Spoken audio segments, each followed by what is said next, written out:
మేడ్చల్ జిల్లా బోడుప్పల్ రోడ్ల దుస్థితిపై నోటికి నల్ల రిబ్బన్, ప్లకార్డ్స్‌తో వినూత్న నిరసన.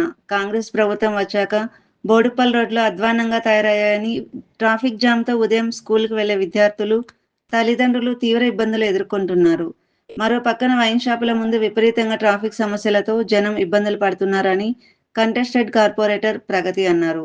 త్వరితగతిన సమస్యను పరిష్కరించాలని డిమాండ్ చేస్తున్నారు.